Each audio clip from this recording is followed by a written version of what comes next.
Alright, well, hello everyone.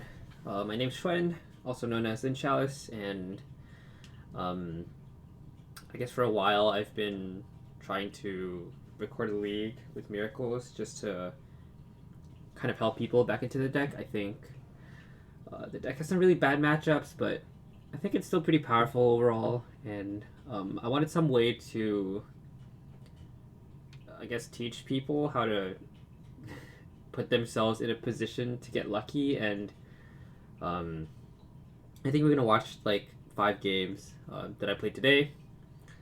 I played all of these games in the same league, and I didn't do too well. We went 3-2, enough for prizing, but I think a lot of these games were really close, and yeah, I guess in the replays we won't show how I sideboarded, but we'll just go to my collection and we'll talk a little bit about that. So hopefully this will kind of also be like a sideboard guide while being like a guide for the, like just play for the deck in general.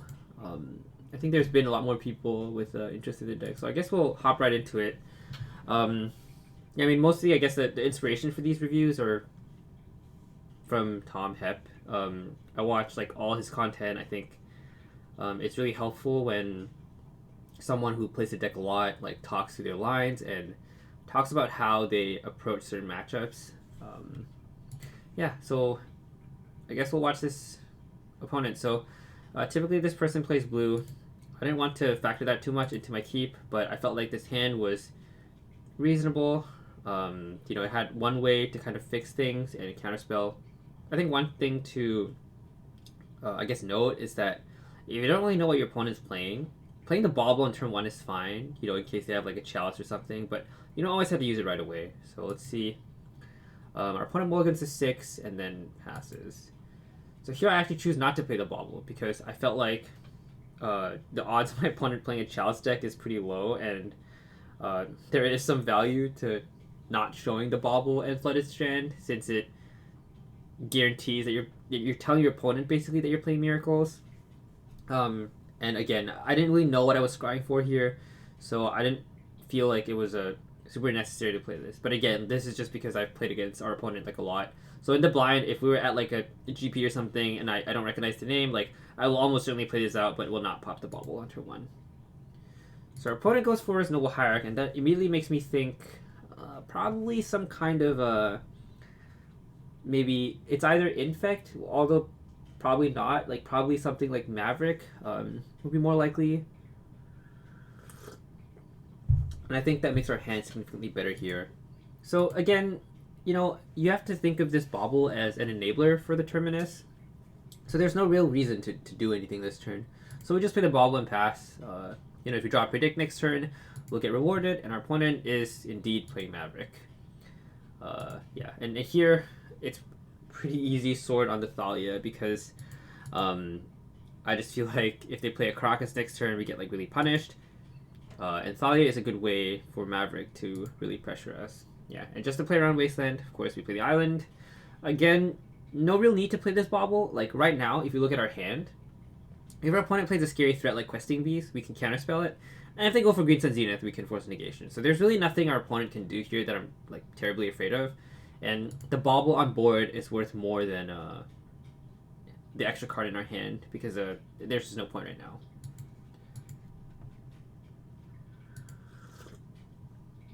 Alright, so here our opponent goes for Knight of the Reliquary, and I decide to basically use this counterspell.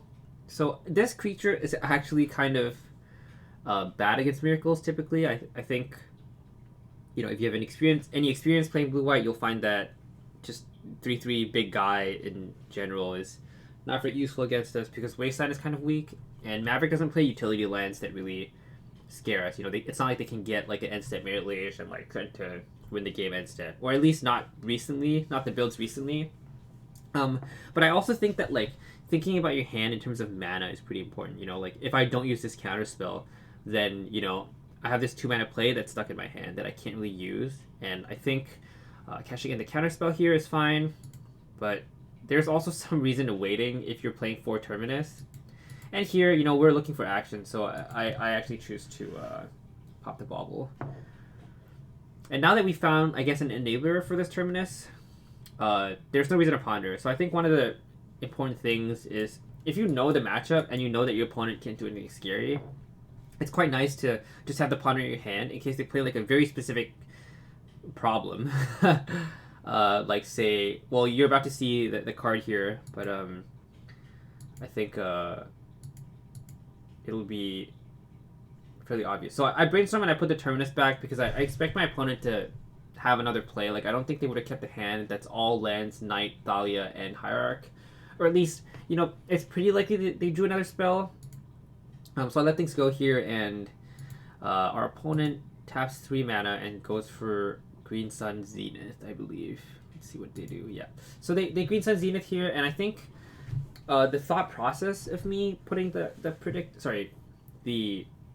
Terminus on top is that if they got like a big scary creature like maybe Ravenak Excavator or Tireless Tracker, we can get rid of it. And I don't think we're that afraid of this Galactique right now. Like our hand is actually, somewhat castable. The Galactique also turns off like other Green Suns they might have, and we have the sweet play of predicting the Terminus away.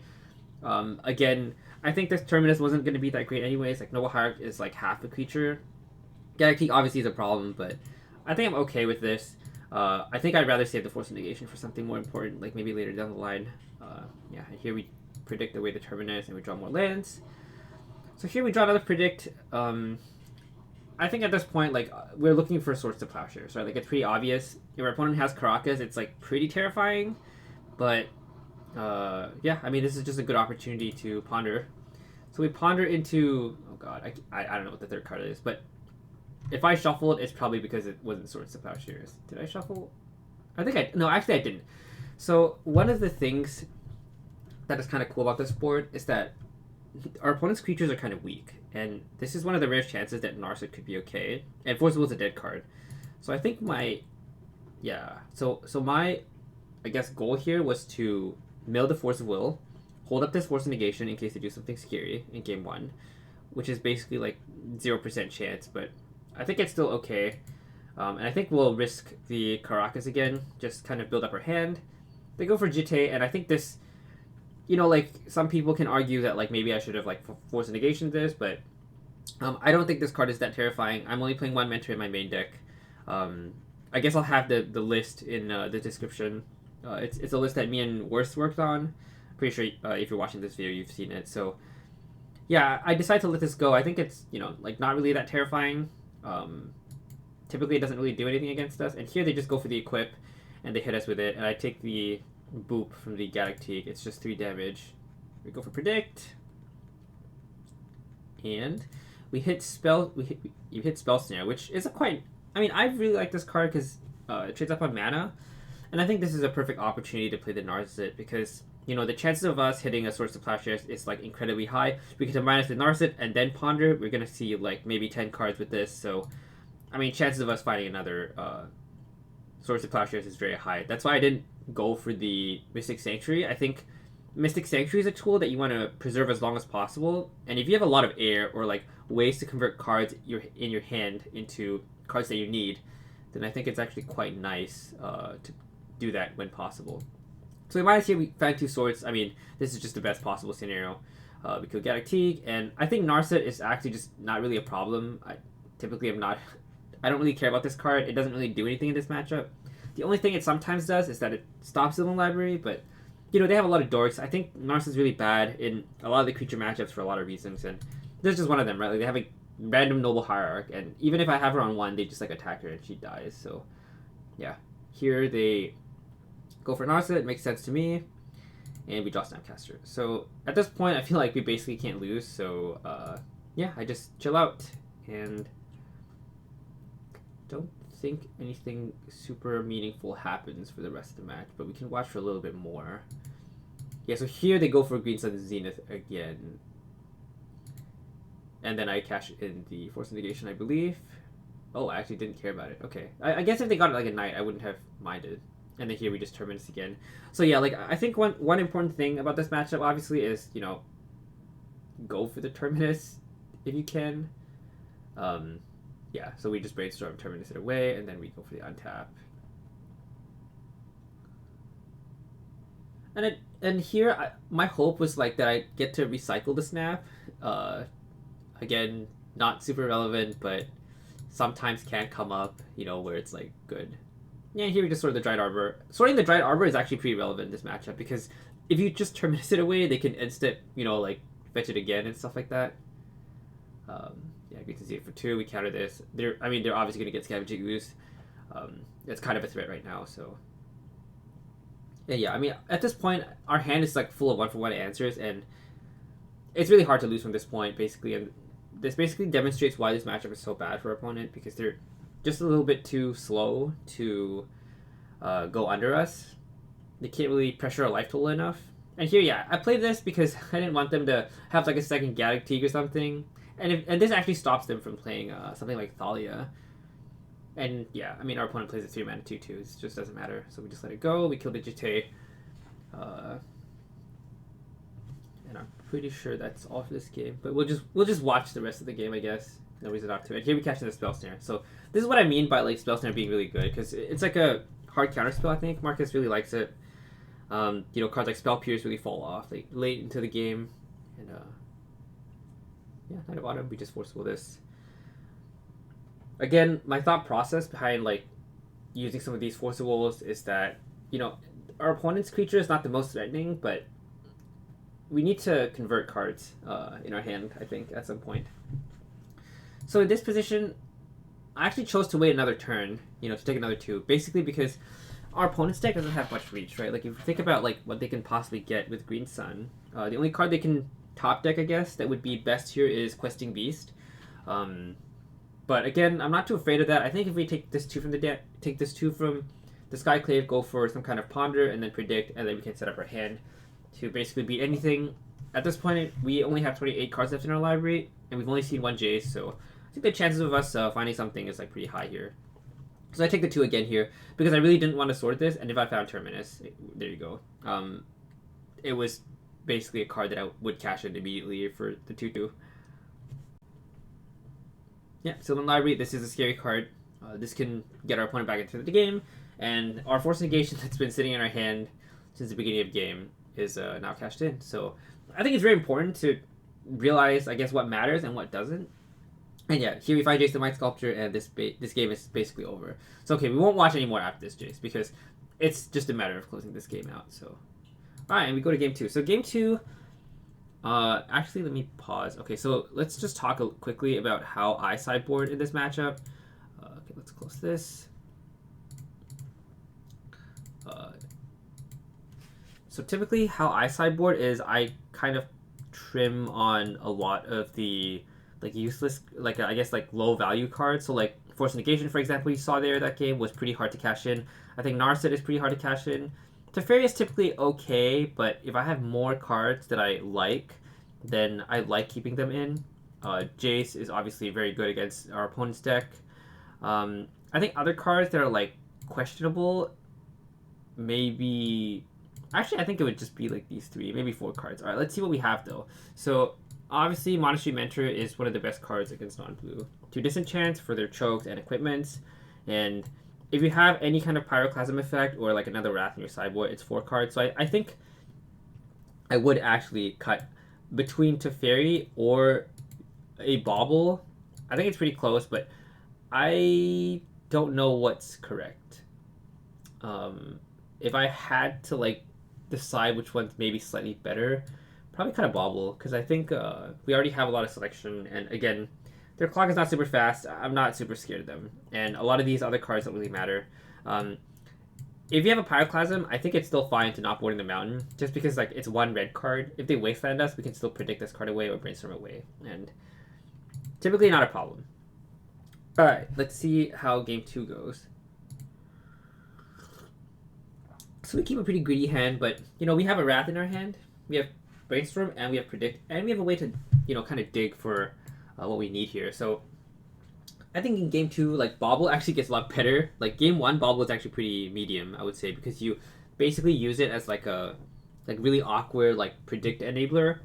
But yeah, in this game, like, you know, like, regardless of what our opponent does here, I think we can always Bauble ourselves first, and if it's a land, we don't have to expand any cantrips.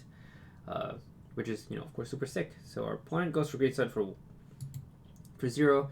And here, I actually think about this for a while. I think it's sometimes important to recognize when your opponent has like a clunky hand, and the problem I have right now is that we can't actually stop a turn 2 choke if you look at the texture of our hand. And I think brainstorming for forcible is ambitious. So I actually play the Tundra here, and the reason is because if our opponent wastelands us, they're still not going to choke us next turn, and they're not going to choke us the turn after. So I think I'm very happy if our opponent wastelands us and plays something like a Noble Hierarch. I guess less happy if they play Hierarch, but you know.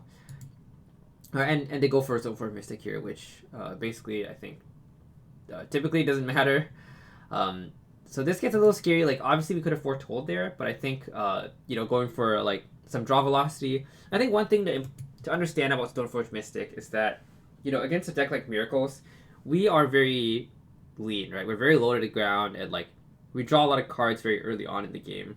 So Stoneforge is actually a very tempo negative play. So I think when your opponent plays a card like this, with a clear plan to put in the sword end step, you should take the opportunity to really like do your card draw, like deploy a planeswalker or something like that. Like you have to really punish them for this super tempo negative play, and that's what we do here. So we basically go for the predict enabler for Mishra's Bauble. We predict away basically anything there. It was Mishra's Bauble, so pretty good.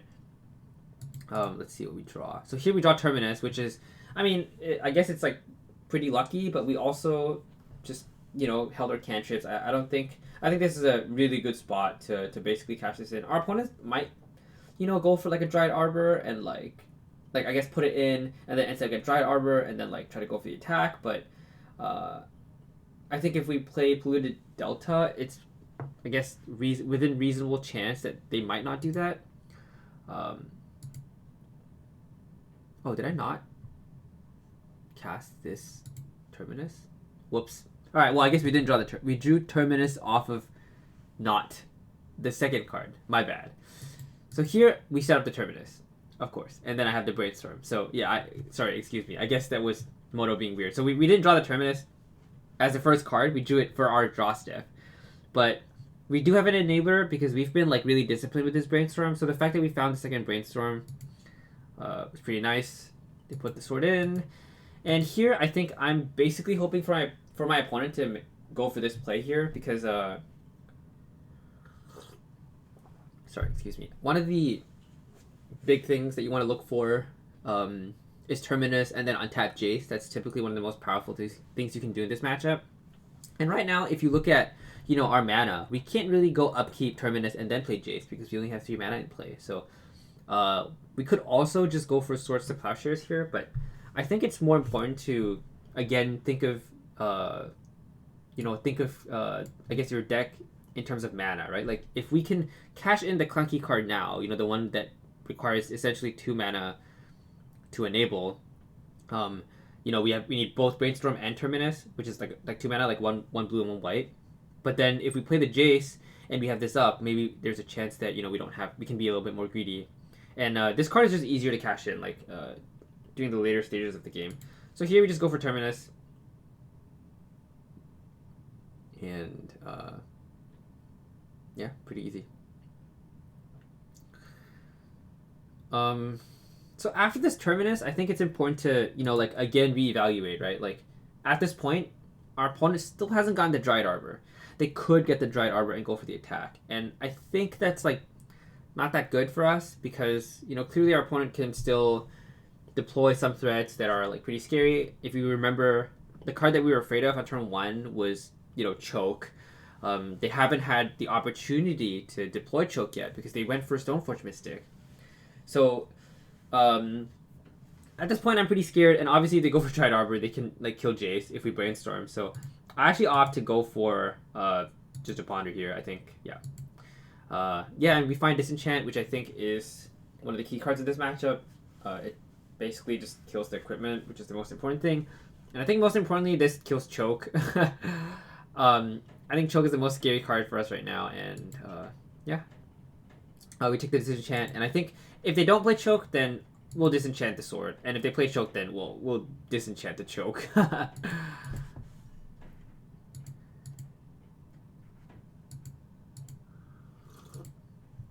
So here the green's up for 2, And I'm not scared because we have, like I said, kept this sword in play.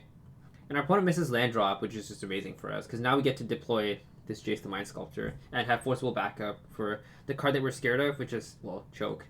And, well, guess what? Our opponent had it here. So, we get, like, paid off for being disciplined. And here I actually choose not to forcible the choke for a pretty good reason. Because, first off, I think forcible is a card that you should save in this matchup. Like, I think when you don't have the answer, obviously, like, forcing is, like, great. But I just felt like at this point, we could just bounce the Hierarch. Like, they're pretty, like, behind in terms of tempo, and we can just easily disenchant this end step. And disenchanting this is basically impossible for them to play around. They can't really, Veil Summer it. If they're playing, like, a random Pyroblast, like I've seen some plateau builds of like, Punishing Maverick or, like, 4-color Maverick. It's just safer to not force if, like, possible. And I was, like, I guess kind of scared of, like, something else coming down. There's no other, like, good reason why I saved this card, but I do think that, like, having more forces in your, like, I guess, hand and deck, like, in total, insulates you in the later game when your opponent is, like, really low on resources, because you can just hardcast these, and if you have a Jason play, spending 5 mana to stop your opponent's play is just completely fine. So here, yeah, I just play the island, I pass back to my opponent, and my plan is to obviously disenchant the choke during the end step. And they go for the equip here. It doesn't really matter because we now have disenchant, snap, disenchant. Brainstorm, yeah, and this game is essentially over from here. So I guess we won't watch the rest of this game, but I hope this, this game kind of showed how it's important to convert cards in your hand when it's necessary, but also when not to convert your cards when you already have an answer. Sometimes it's okay to be tempo negative. Our deck is very mana efficient. It's one of the it's literally the most mana efficient control deck in the format in terms of, like, being able to dig and remove threats in the same turn. This deck can operate on like 4 or 5 mana, and that's not something that I've like had experience with, like, playing other control decks. So yeah, definitely don't jump the gun. All right, so next up we have slow diffs. Now I know some people have talked about, like, this matchup being difficult and not being easy, and I definitely agree. I think this specific version that we're on today, like this deck list, I think is actually quite good against slow depths because we have a lot of enablers for Terminus, and I think that's typically one of the ways they lose the game. So let's go right into it. And our opponent here is Moon Madness, which is one of the best, I guess, black-green depths players. Like, I know they've been, sorry, I mean to refer to them in a gender neutral pronouns. They are one of the best green-black depths players that I play against. I enjoy a lot of the games that I have against them. We definitely got a little bit lucky against them here, but let's just watch this game and see what happens. So, we lose a die roll, which is fine. I recognize their handle immediately, and of course, turn 1 they play Urborg, so I basically know what they're on. Our hand's actually really good against slow depths because hands that don't do anything is really awkward because Thoughtseize can't, well, take the card that you're looking for. And I think typically in this matchup, you always just want to find Sword or float it on the top of your library because a lot of the times they'll present a threat on, like, turn 2 or turn 1 sometimes. Like, he could have gone, like, turn 1 Reclaimer, but he instead went for the Duress. So here I ponder, I'm pretty sure, yeah. And we're looking for only Swords to Plowshare, so these cards look fine on their own, but it's important not to get baited. I think, something like Counterspell is, like, okay, but even a Forcible, I think, is quite honestly, like, better than this Counterspell at this point. So I actually choose to shuffle this because I'm looking for Swords to Plowshares. There's nothing else that I'd rather have in this matchup. And we get rewarded immediately.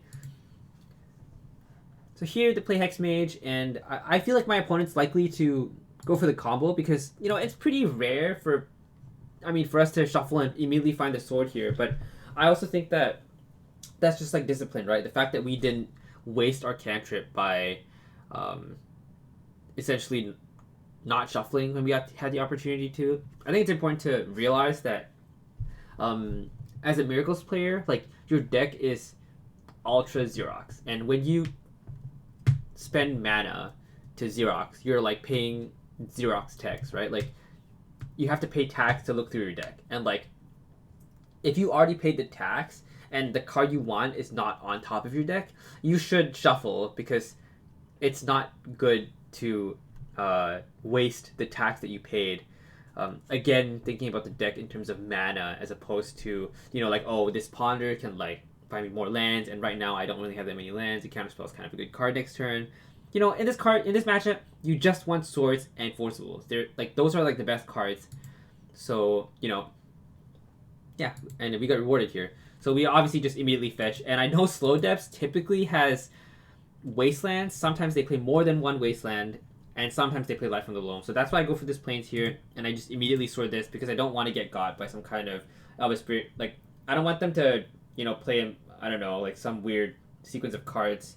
And we just ponder here. Now we're just looking for land, right? So now there's no land here, so we shuffle. There we go, and we get rewarded again. So I think that, you know, like, again, this is us getting a little bit lucky, right? We ask our deck for like the right answer. It doesn't present it to us, and we shuffle the deck. And I think this is a great example where our decisions to shuffle really impacted like how this game played out. So here they play Bob, and I actually choose to force pitch Narset. So again, Narset's kind of bad in this matchup because they have a lot of critters, and I think the fact that they play Bob tells me they're playing both Bob and Elvish Reclaimer. So they have like 8 critters, and like they have like Vampire Hex Mages that can attack Narset down. The way I think about it is, if I play the Narset after he plays the Bob and then he attacks her, it's kind of like card neutral, but he gets refunded a card immediately, but then I have to use Narset. So I felt like the tempo was worth it, and I wanted to just trade my card for his card, because I think with one card only in his hand, his deck is more likely to brick for a longer amount of time. And of course we immediately get punished by this Elvish Reclaimer here. But we drew one of the best cards in our deck. I think Mentor is a fine play. I think if we didn't draw this, I would have been happy to just cantrip, or maybe even hide this Jace from a Thoughtseize effect, because I think that's worth quite a lot right now. I think typically against the Slow Depths deck, Jace the Mind Sculptor is by far the best thing it can be doing. They are really not that fast. They typically don't have that much fast mana either, so I guess we'll just watch how this game plays out. So here our opponent draws Thoughtseize, which is a real banger. Takes our Jace, but we fortunately already have this Monastery Mentor in play, and our opponent's Reclaimer is kind of weak. So this Terminus here, I think, it's like actually like a surprisingly good draw, because I think the chances that our opponent goes for like some kind of Depths combo in like 1 or 2 turns is quite high. And again, our list has a lot of Terminus enablers, so I think brainstorming now is actually more than fine, because there's also a chance that we can just kill our opponent. Like Mentor, you know, 38 health, kind of like a stretch, but I think it's like definitely possible. So here I go for the Brainstorm, just trying to find more cantrips, and we kind of get rewarded. And I think about like shuffling away the Terminus here, and I think I do decide to eventually shuffle it away, because Terminus is difficult to cash in, and I wouldn't really mind just finding another Jace, for example. Yeah, so that's, and I just play everything here. Basically, I think I make a small mistake here by cracking this Bauble on my turn. Yeah, and I know my opponent will almost certainly be activating his Reclaimer, so I just attack and not feel afraid. Yeah, so here I should have obviously activated this Bauble on his upkeep in case he drew exactly some kind of like Thoughtseize effect, but that didn't come to fruition. And again, you know, like our cantripping has like found us the third. That's why we're playing 3 Jaces. Like, it's found us another Jace, and I think this is a great turn to go for it. So typically Slow Depths, once you see Mox Diamond and Bob, they don't really have that much fast mana. So I play the Jace here because I just want to set up Terminus. Basically, this Mentor is like suddenly not our plan anymore. We're just gonna chump and protect this Jace the Mind Sculptor, and that's basically what we do here. We play Jace and we Brainstorm, I believe, and we find 2 of the like better cards, I would say. You know, we get to play our land out. The Ponder, I cast just because I feel like pushing damage is like a little bit relevant. And again, what are the cards we care about in this matchup? Our opponent is threatening to combo. They're not going to combo in our, you know, main phase. They're going to do it our end step. So this Terminus is likely not going to be good. We need some way to draw a card instant speed or Swords to Plowshares, and we basically find everything we need here with this Ponder. So we don't have to shuffle. I basically just choose to take the Teferi because I think the Teferi is like slightly worse now that I've expanded the Ponder. One of the other lines we could have taken is not use the Ponder, and play the Teferi next turn with the intention to ponder into the Terminus on our opponent's turn. But I think that play is actually really bad against our opponent drawing exactly a Thoughtseize, for example. If they have a Thoughtseize in their hand and they Thoughtseize the Teferi, then suddenly we can't ponder during their turn. So that's why I went for the Ponder. Okay, and here our opponent makes their mana. So, I mean, basically this game is over. So, our opponent basically finds the mana, and I think he has one card in hand. I basically have the read that our opponent is 100% to go for the combo. If they for some reason are super big brain, we have more ways to snap Brainstorm or Terminus instant speed the next turn. So I'm not afraid at all, really. It's no opportunity cost. I put the Terminus on top. I play the Bobble. I tag my opponent with my Mentor because I don't really care about it anymore. It doesn't really matter if the Mentor dies. I just want to be able to clear this combo and win the game with Jace. Excuse me. Sure enough, he goes for the combo here. So, yeah. And our opponent concedes. All right, that's game one. So now we're going to go to game two. But first, we can talk a little bit, again, about sideboarding. So, in terms of sideboarding, I think this matchup is pretty interesting. Sometimes people play a great variety of things. I think I've seen personally from Matthew Dilks, Bitter Blossom, Liliana the Last Hope, him to Turak. Sometimes you'll see other kind of green threats too that Maverick typically plays. So stuff like Choke has historically been an option, but I think hasn't seen play for a while. That being said, I think that cards like Disenchant is very powerful because our opponent's likely to be relying on the power of Sylvan Library to grind us out in games 2 and 3.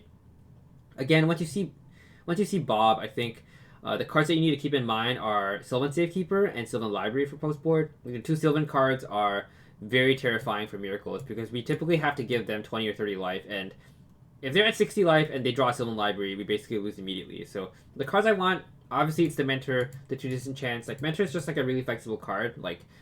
They board in Abrupt Decay and stuff, but I think even if they Abrupt Decay the Mentor after it resolves, as long as we can get 1 or 2 tokens off of it and start attacking them, it kind of pressures Sylvan Library. Yeah, so let's think about what we want to cut. So typically I cut Force Negation, especially against Slow Depths, even if it means that they have Life from the Loam and won't be able to stop it. I think my thought process is that they're not really an exploration deck, so they still play one land a turn, right? Even if they combo once, they have to wait 2 more turns to combo again, so it's not actually too terrible in my opinion. Bloom is actually very slow, and I don't really want to be drawing Surgical Extraction when they're about to make a Mirror Age and kill me. The cards I don't like, Narset, for example, is a great example of a card that I hate. I think Entreat the Angels is one of the best cards here, and let's see what we actually want to board in. So I think Flusterstorm is fine, but it's actually only good if they have him to track. So I am not sure if my opponent's playing him. So I think at this point, I'm more or less pretty much only set on these 4 cards. And I have 3 cards that I don't want. So typically, in this situation, I board out a Bobble. But again, because our opponent is playing Depths, Bobble's kind of a good card. So I think I would lean towards actually cutting the Teferi in this situation. Just because Teferi's not going to be able to stop our opponent from making an instant Mirror Age. And you're never going to bounce a Teferi. Sorry, you're never going to bounce Mirror Age with Teferi because we're not playing Bant. We don't have flying blockers unless you're talking specifically about Entreat the Angels. And if I could choose a planeswalker that I want in play to bounce Mirror Age, it's not going to be Teferi, it's going to be Jace the Mind Sculptor. So I think it's these 4 cards for these 4 cards. Obviously, between Time Raveler and Crush the Weak, it's kind of close. I don't remember which one I actually boarded in against this opponent. We'll see if we draw any of those cards. But let's get right into game 2. So let's go watch it now. There we go.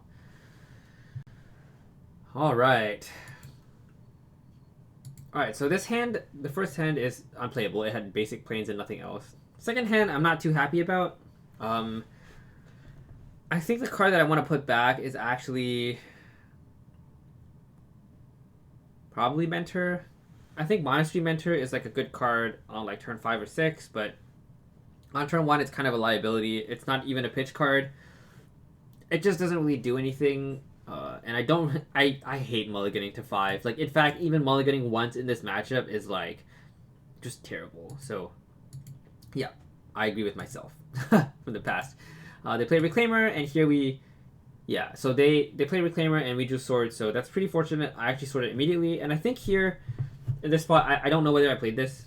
I know I played this game a couple hours ago, but I don't remember. But in this spot, you should definitely play this Bauble and bobble them on their upkeep, because we need another land, and it's not worth the opportunity cost of drawing like a Predict like 2 turns down the road. If we don't hit this land drop, we're gonna lose the game. So yeah.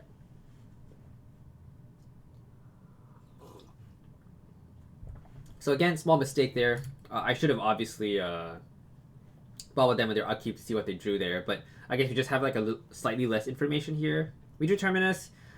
I think. Did I draw Terminus? No, we didn't. We drew some other card. We drew Ponder. Right. Sorry. We drew Ponder and Flooded Strand, so we actually have a land now. So that's quite nice. I think here it's fine to Ponder, again, because our opponent is threatening to combo next turn if we don't have a Swords to Plowshares. Ponder is really nice in the sense that we can Ponder and like float the sword on top of our library. So that, I believe that's what I do here. So again, there's no Swords to Plowshares, so I believe I shuffle this. Please tell me I shuffled. Okay, we did shuffle, and we drew one of the worst cards in the deck again, because I think Mentor's kind of a liability in the early turns. And our opponent actually doesn't present the combo here, which I'm really happy about. So they play Sylvan Library, which we have Disenchant for, so I let it go. And you'll find this play pattern pretty common, right? Like, it was pretty much the same when we played against Maverick. If you have like the out in your hand, like, don't waste the Forcible. Like, I know playing Mentor is something that I want to do, but right now I think we're not ready to play this Mentor, because if our opponent casts like Abrupt Decay on this Mentor, we have no way to make any tokens at all, and I think throwing away this card is really bad in this matchup. So here, there are two choices. You can either play the Teferi and, do something like bounce the Sylvan Library, or we can just Disenchant. So one really bad thing about playing the Teferi bouncing the library is that if they have Thoughtseize and then they redeploy the library, we're basically going to lose to this, and that's just terrifying enough that I think we should just respect this card. If you've played a lot of this matchup, you'll know that this card is like maybe makes up like 40% of total losses. It's just like really terrifying, so I just want to kill it right away. And this actually leaves the blue card in our hand too. Like, if we really have to pitch this to Teferi, I'm more than happy to do that. And here they Thoughtseize us. So I mean, if we went for the bounce play, we would have been completely shreked by our opponent. And I think here our opponent actually makes like a small mistake. So I think Terminus is actually the most scary card here, because they have Sylvan Safekeeper in their hand. I'm not really sure what my opponent was thinking about, but I guess he just wanted to take the more powerful card. Like, Teferi is like a card that can kind of mess things up. But if you really think about it, he has a Sylvan Safekeeper. I can't bounce any of his creatures. He can just sacrifice like a random land or something and like deny me the card, and then he just kills Teferi, so I don't draw a card and I don't get Teferi. Yeah, like a little bit surprising, I guess. And here we draw Terminus, so we get like super lucky. We draw Terminus in this spot. But I think obviously Brainstorm would have been like great to Ponder, or any way to put this Terminus back into our deck I think would have been great. But again, we get lucky, but I guess we basically put ourselves in this situation. And our opponent, he also drew a good card, right? Like, I think a good draw deserves another. So they play Sylvan Library when we don't have the blue card, so this is really good for our opponent. So here, I think, now that we've drawn a Prowess trigger for this Mentor, it's go time. We have to pressure their life total, I think. And I basically choose to just play the Mentor, bobble it out, get the blue card for their upkeep in case they do something scary. They're very likely to just pay 8 life, I think, or like at least 4 life. So I think a blue card would help a lot here. And we draw Predict, which is one of the better ones.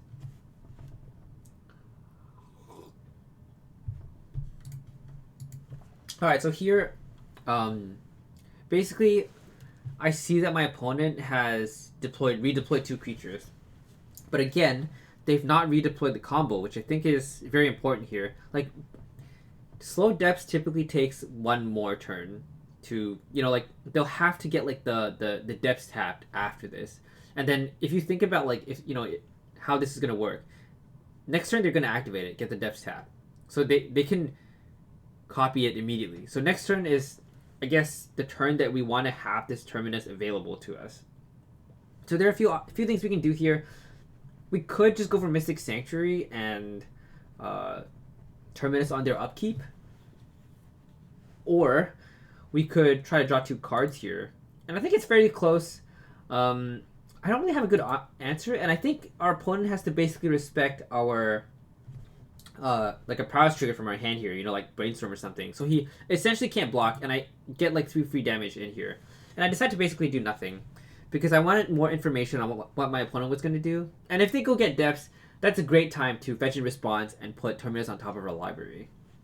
So that's kind of my thought process. And right now, one of the most important things on top in my head is that Depths post board against Miracles likes to do this thing where they board into surgical extractions, and they basically surgical either sword or Terminus. That's one of the main reasons why I don't like cutting any number of Terminus or swords. I think you want the maximum number of outs to a Merit Lage. And I think Terminus is actually one of the better answers because it doesn't give them 20 life to pay into their Sylvan library. So here, if they go for surgical after they make Merit Lage, I think I'm super happy because then I can force a will and then cast a Terminus. So that's my thought process. So here, they don't library and they play Bob. And I think that's pretty good for us because I was pretty surprised that our opponent chose to actually deploy another creature here. And that actually told me or gave me some, like inkling that, he probably has surgical extraction because I know our opponent's a good player, and our opponent knows that we can get Mystic Sanctuary, right? He has that information available to him.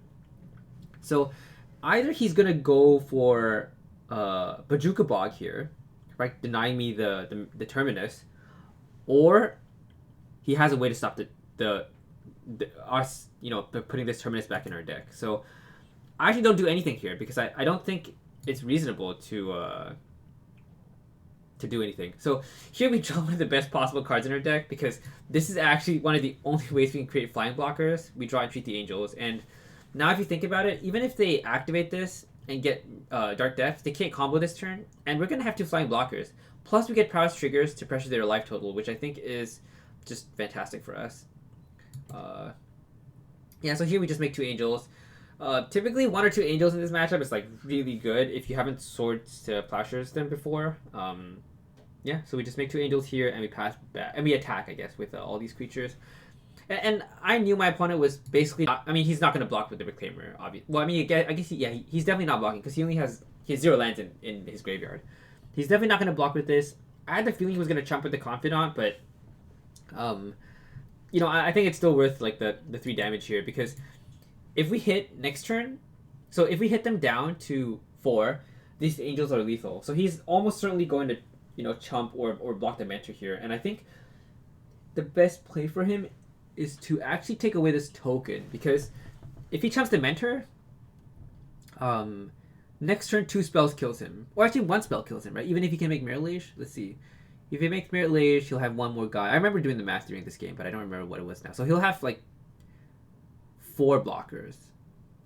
Correct. He'll have 4 blockers, but he'll have to risk like a random Bob flip. So he actually needs to get rid of this Confidant no matter what. So he'll have 3 blockers.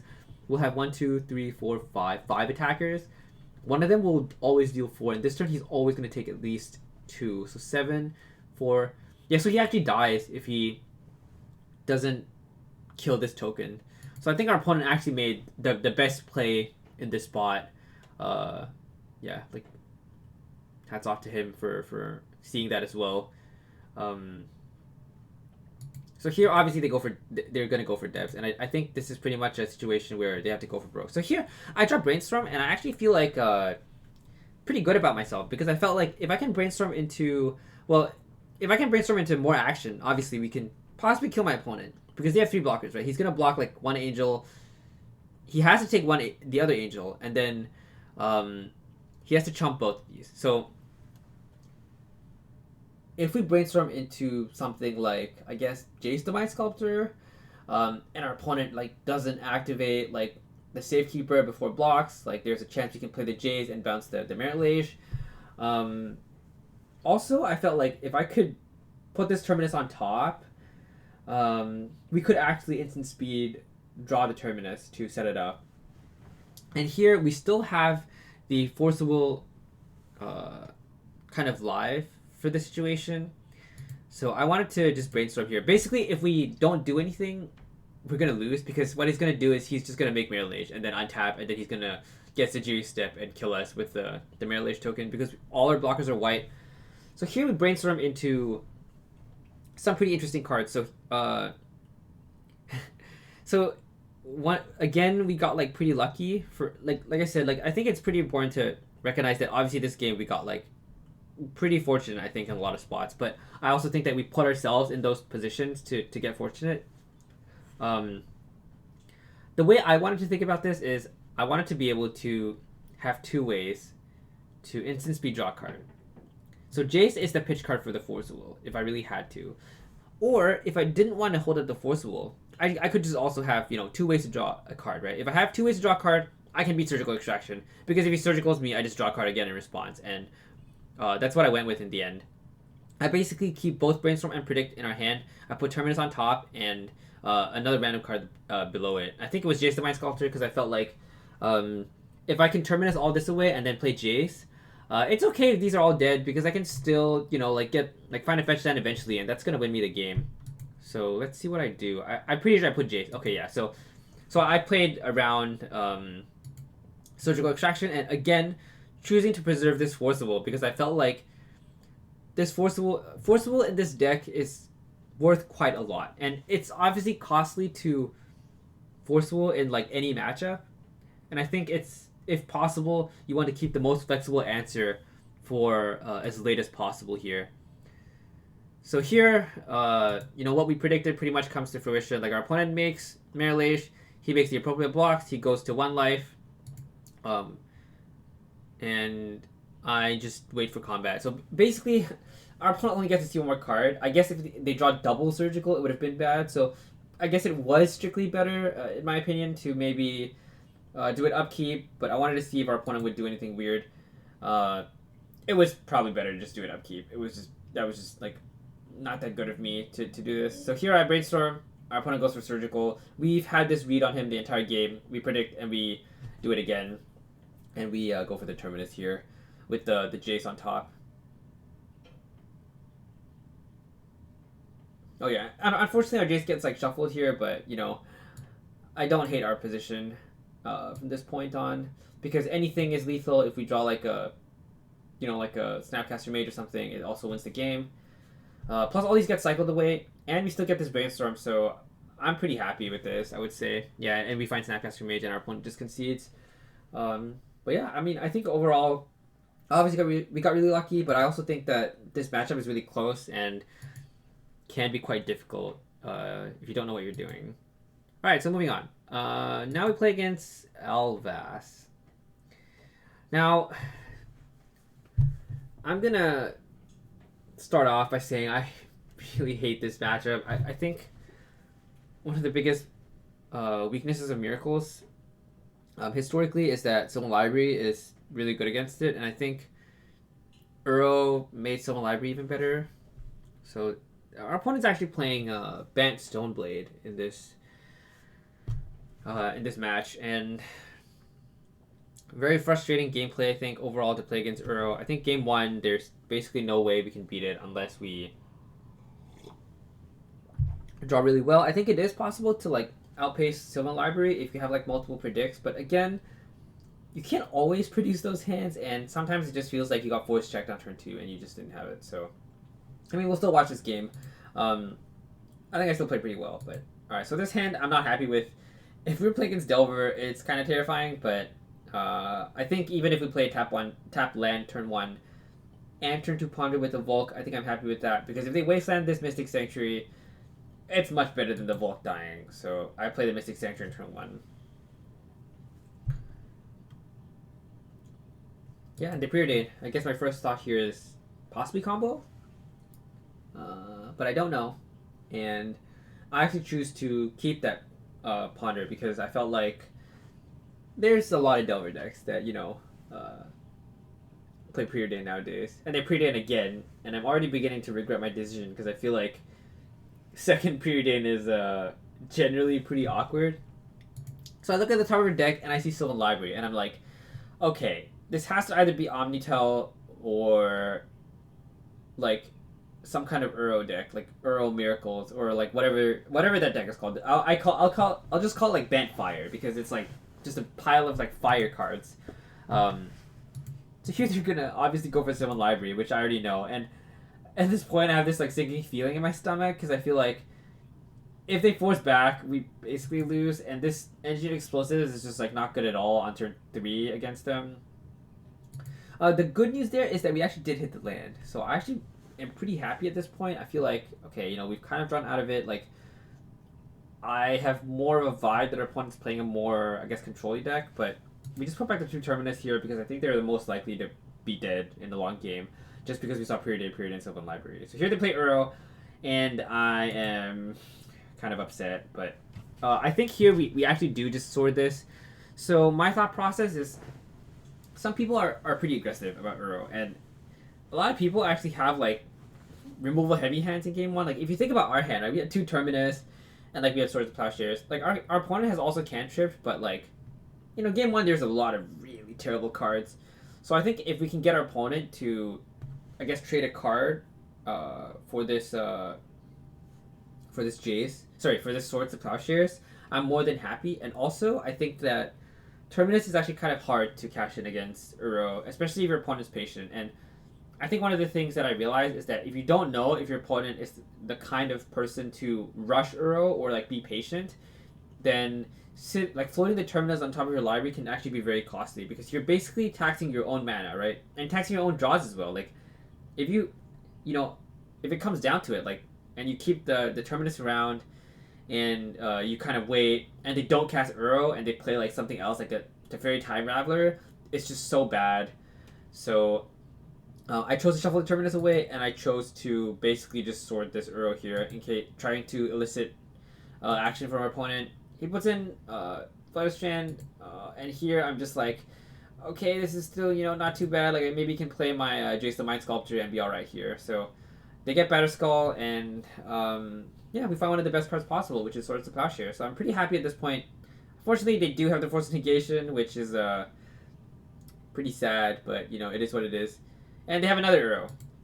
So here at this point, I think we're like too committed, basically. If we don't sword this Uro and they bring it back, they basically draw 2 cards. So I think we have to just go down another card. We know one of the cards in their hand is Batterskull, so their hand is like not that great. Like I'm hoping that maybe we can get like a Ponder into a Predict and like get something going in the near future and hopefully win that way.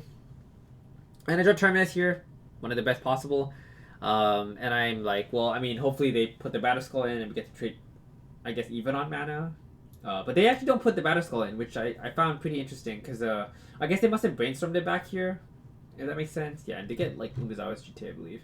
So at this point, it's not clear to me that my opponent put the Batterskull back, but if I had to guess, they probably didn't, because I think Batterskull is actually kind of a good spell against this right now. And here I'm just looking for action, so we just go for the Ponder. We have to find some kind of Predict, like I said in match 1. When your opponent plays Stoneforge Mystic, it's go time. They're going to take a turn off. They're not going to do anything important. So you want to be able to find your Predict. You want to be able to like do your stuff while they're tempo negative. Obviously, this game they have more mana and stuff. This Stoneforge Mystic is like came much later in the game, but you just have to like try to set something up here. So we try to set up the Predict as much as possible, and I think I go for an end step. Oh. Yeah, so unfortunately here I wouldn't actually place the Teferi Time Raveler, which is like just the worst possible. But the good news is they actually did have a counterspell, so we actually do manage to get this for free with the Engineered Explosives. Yeah, and I'm assuming here they... So I'm actually waiting because I didn't want them to put in like sort of Fire Nice and like for them to get us. So I waited till upkeep, I blew it up. I guess risking the Stifle, and here they play Umezawa's GT, which again I've said many times. Really doesn't matter, typically speaking, unless they have a True Nemesis. and we find Terminus, which is again a great way to reset the board. Yeah, and here I go for the predict. Our opponent is actually quite intelligent here, so they actually do contest this predict, which I typically think is, people don't do enough, and we're basically forced to fight over it because we have to get some velocity going here. Like, our opponent has no cards in hand, and I think we're pretty likely to win this game if we can find something. So I bobble them. We draw Spell Snare, unfortunately with no mana up, and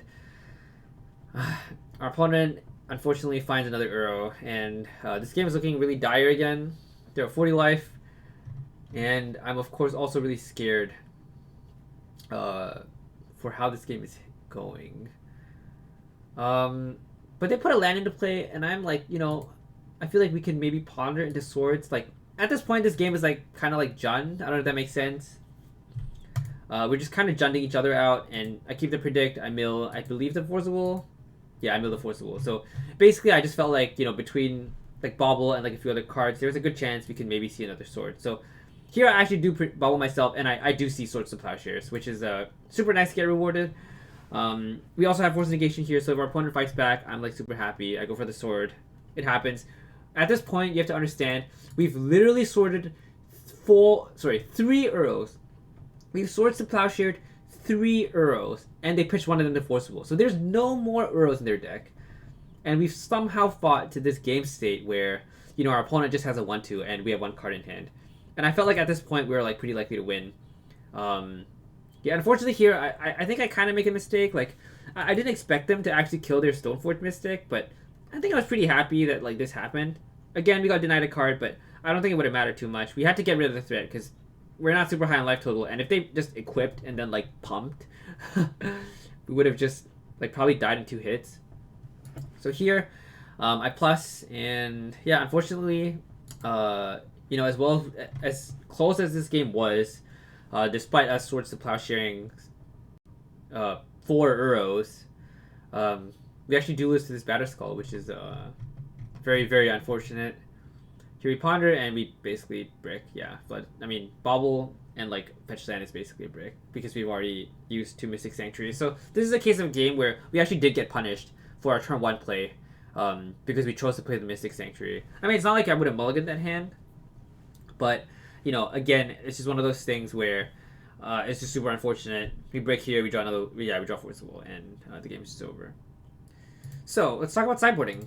So, I typically hate this matchup. I think it's just so bad. So, like, our sideboard is a little bit more skewed towards, like, beating Uro, because I just hate playing against Uro. I actually think Pyroblast is not that good in this matchup, but out of respect for True Name Nemesis, I actually board them all in. And I think, typically speaking, a lot of the Stoneblade players I've seen have kept in Forcibles just because, they have, like, Sylvan Library, and they can just pay like infinite life, so it doesn't really like card quantity is like less of a concern for them, typically speaking, especially if we're trying to Swords to Plowshares Uro. So I think the cards I want, obviously the 2 Disenchants, I want the 2 Relics, and I think I want all these cards. What do I not want in the main deck? So let's think about this a little bit more. I think actually Force of Negation is actually pretty bad. I think it's just weak in general. Also, we want Dementor. Whoops. I can't do this, huh? This is so bad. Alright, sorry. We want the Mentor. So we have like 10 cards that we want in. I think Foster Storm is also like maybe reasonable, but I actually kind of hate it because a lot of their threats are just dudes or 1/2s, paired with equipment. And I think the most important thing we have to do is to actually remove the threats in their deck. So what else is bad? I think typically speaking, Forcible is also pretty bad because I never ever want a Forcible Uro unless I absolutely have to, and we have more outs to the Sylvan Library post board. If you're him detracting yourself just to stop like their whatever play, it's like not a good proposition. I think typically Narset is also pretty bad because our opponent is more likely to have a board than us. Like obviously we didn't see Noble Hierarch that game, but there are people playing Noble Hierarch in those builds. If they have like a Stoneforge Mystic, even if they have no equipment, they can still like pressure Narset. So I really don't like her. Whew, okay, that was a lot. But that's only 5 cards. So I think we also cut a planes here because our opponent clearly showed they weren't playing Wasteland, and so now we have to find a few more cuts. I think typically I like cutting Swords to Plowshares. I don't know if 3 is too many, but that's how many I cut in this game. And I think I shaved 1 Terminus. So basically my idea is to have enough swords and enough Terminus to just basically kill their board whenever you need to. There is some argument, I think, to just not boarding this in and keeping 1 more sword. So maybe this is more optimal, like 2 swords, 2 Terminus, and 3 red blasts. Yeah, I actually kind of like this. And I think now that our opponent has seen that we play Mentor main deck, they obviously saw in game 1. So, actually, did they see game 1? I don't remember if they saw it game 1. Maybe they didn't see it. So I guess typically Stoneblade players are pretty smart. They remember that blue-white plays Monastery Mentor, so they will leave in Umezawa's GTA against us if they've seen Monastery Mentor, or if they remember it, which most of them do. So I think Monastery Mentor is actually not that good in this matchup, but you gotta take what you have. So yeah, I guess these 9 for those 9. Again, I don't know if the second sword is better than the last blast, but I also think that they have a lot of white threads. So all right, let's go ahead and watch game 2. All right, so game 2 was kind of terrifying. I remember this game. It was actually like a miracle that we won this game, but again, I think with good play. So the first hand had no blue source. It had a mountain. It's a mulligan. I mean, if you think about how, like, what that mountain would have been, it would have been plains, which meant it would have also been a mulligan, so I think it's fine. So here we take a mulligan. I look at this hand and I'm just like, wow, okay, this is, like, not that good. But the predict is a good way to come back into the game, so maybe we can undo our mulligans here. I put back 1 predict because I feel like 2 is just, like, typically too much. I actually do have to use this Mishra's Bauble on, like... Sorry. We don't have to use the Mishra's Bauble, but we have the Brainstorm to set up this predict. So I actually choose to just play the Bauble here and use it immediately in case they do something weird. And, we got, like, rewarded again. I think it's important to just use the Baubles for velocity when you can. And there I actually brainstormed because I felt like, if we hit a land that wasn't a fetch land, there was a good chance that I would have wanted to predict that away in my upkeep or something along those lines. So I brainstormed and I put, like, I think a land back or something. I can't remember. But I do believe I actually shuffled this in the end. So they play Sylvan Library here, and I'm just like, well, I'm mulligan in this game.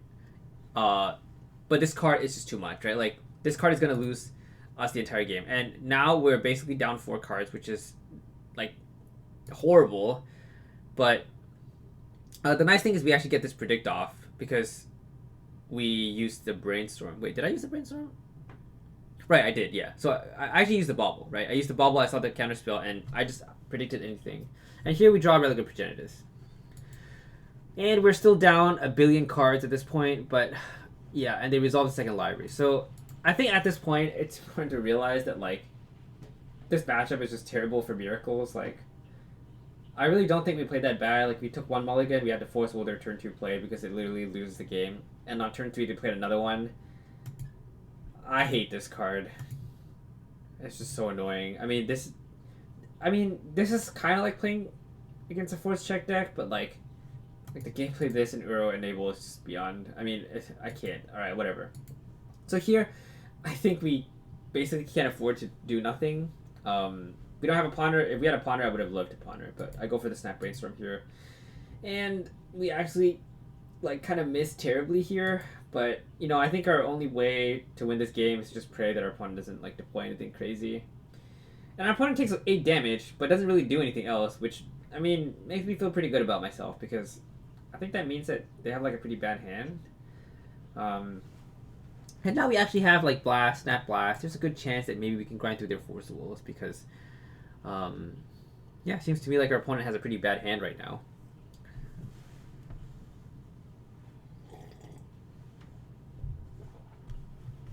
Alright, here they play Stoneforge Mystic. They choose not to use Stoneforge Mystic's ability, which makes me think that their hand is literally all the equipment, which is kind of hilarious. Yeah,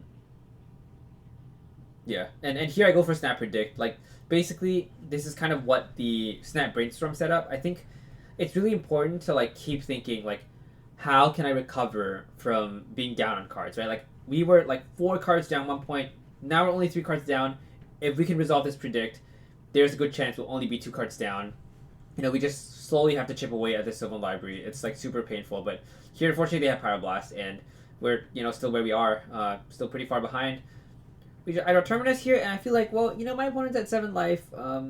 Maybe they will hardcast their Battle Skull that's in hand, right? Like maybe next turn, but I think it's a pretty good time to basically make them pay like full retail for the Battle Skull. And obviously, if they have like some crazy sort of Fire and Ice, like it's much better that they had no creature because I really don't want to deal with it right now. I take the free card and I pop it here because I think we basically have to hit a land. We didn't hit a land, but we hit Ponder, and I just choose to leave the REB up for this turn, and I opt to play the other relic. So right now we still have Uro checked, which is the good news. So here again, our opponent goes to the Battle Skull. We have the correct read, I think. And here actually we get rewarded for keeping the Ponder because we draw Predict. And here we go for Disenchant, and I actually choose not to kill the Sylvan Library because if you look at like this board state, our opponent's at 6 life. He's drawn like 5 cards. It's like 4 cards off this Sylvan Library. Like, he's not going to draw anymore, right? Like, unless he draws Uro. But right now we have Uro checked, kind of. So I basically take like the winning line. I basically think that, well, if they draw Uro right now and they immediately Uro us, I don't know, they could do something like insane. We basically lost anyway, so I really didn't want to like think about that too much. So we just go for the Disenchant on the Battle Skull. Especially because the Battle Skull also fuels the Sylvan Library, which is more annoying than you think. So here I actually feel pretty good. I believe I know the next card in my library because we pondered and I kept the Disenchant. And I think my plan here was to go for the Predict end step with the Pyroblast backup. And in case they did anything weird, I wanted to also be able to Pyroblast them. And here they play Uro. I think I'm okay with this. Like, if they go from like 5 to 8 life, it doesn't really change the number of cards they can pay for. Like, they can still pay and go to 1, and I can't really do anything against them at 1 life. So I decided to let this resolve, and my plan was just to basically exile it from the graveyard after it, after this point. So here I go for Predict, and I think my opponent doesn't contest this, but I can't remember. Actually, they do, I think. Do they? No, they don't contest it. Okay, so here we draw Jace the Mind Sculptor. I'm super happy that I drew this card. I think right now, we've kind of like fought our way back into this game. If you think about how like on turn 2 we were down like four cards, now our opponent has 4 cards in their hand and we have 5. So we've actually somehow undid our mulligan without expanding any of the REBs. Again, like this involves some amount of luck, but I think we've done pretty well for ourselves here. And of course, there's no better time to jam this Jace the Mind Sculptor. I think we absolutely do it here, and our opponent like shows that he had a Teferi Time Rattler, which I think was like pretty surprising, and that tells me that maybe they were waiting for a Veil of Summer or something of that sort. But our opponent like spends 3 cards to deal with our Jace the Mind Sculptor, which I think is somewhat positive for us. And here now we can basically start this Mystic Sanctuary train here, and this is why Miracles is so powerful, right? We hit timings where like we have like a lot of options to basically go for stuff like this. Like we can ponder back, predict again. And I think this Snapcaster also signifies like the beginning of the end for our opponent. Like the fact that we've been able to accrue so much card advantage, despite like what's been going on. Yeah, and this is just amazing for us here.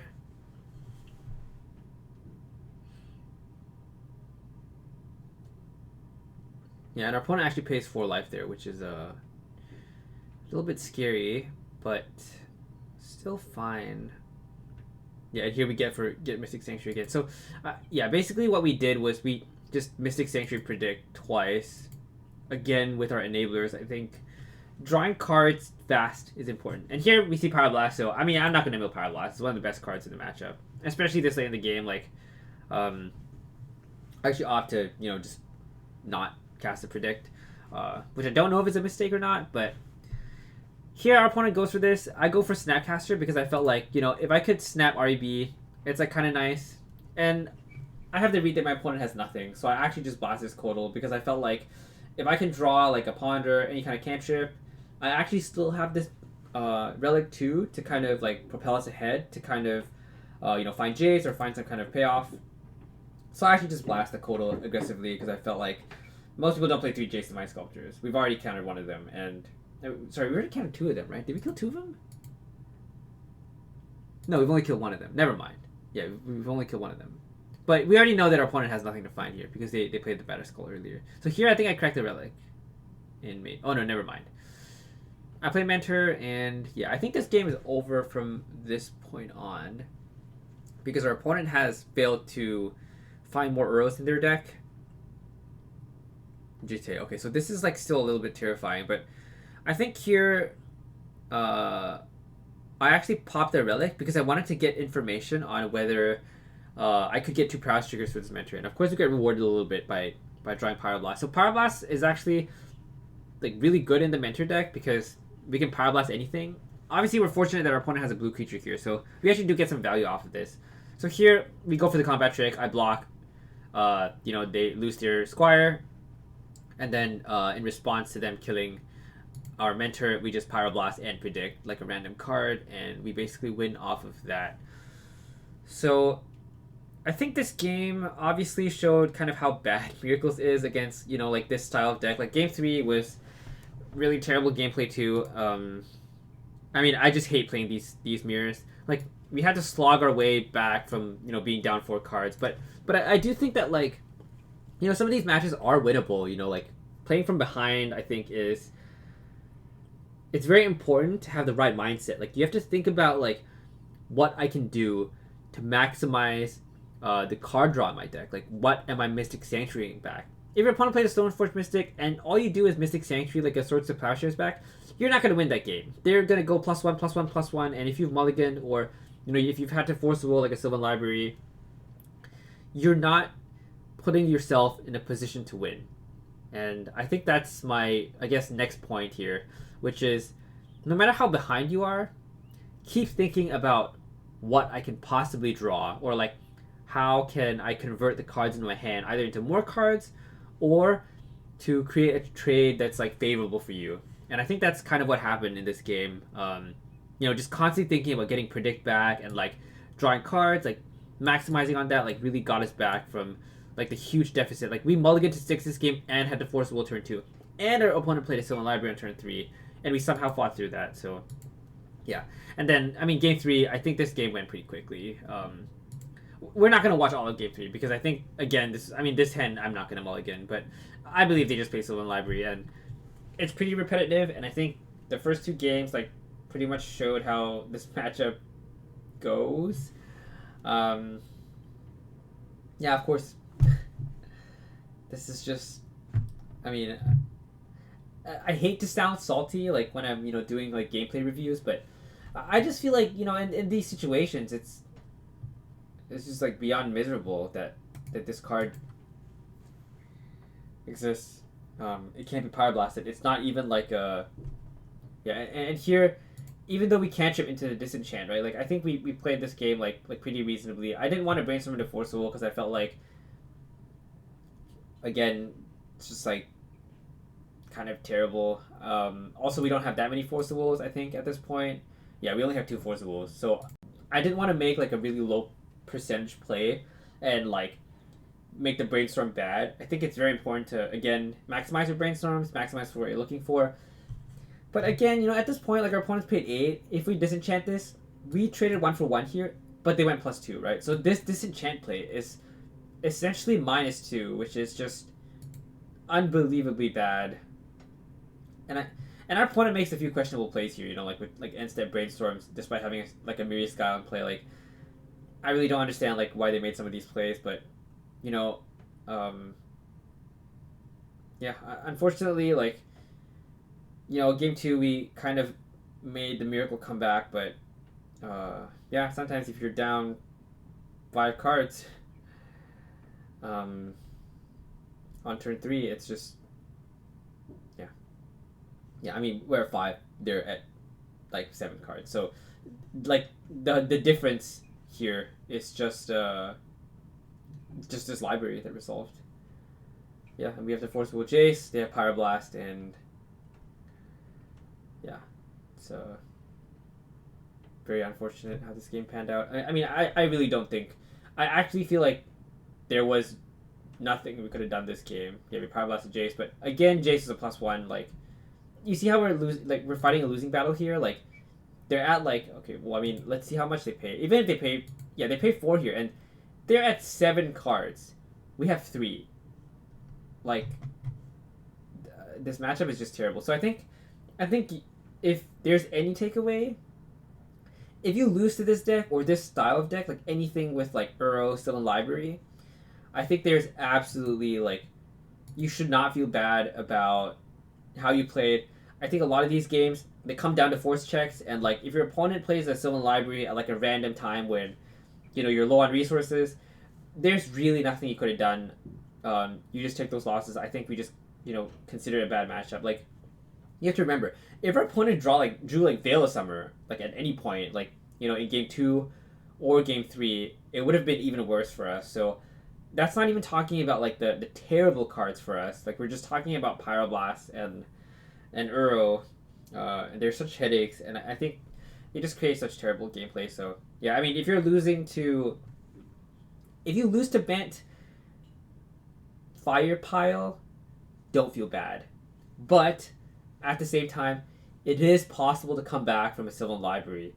The gameplay is just miserable, and you have to take like high risks and go for like maximizing your draws, and it does actually work sometimes.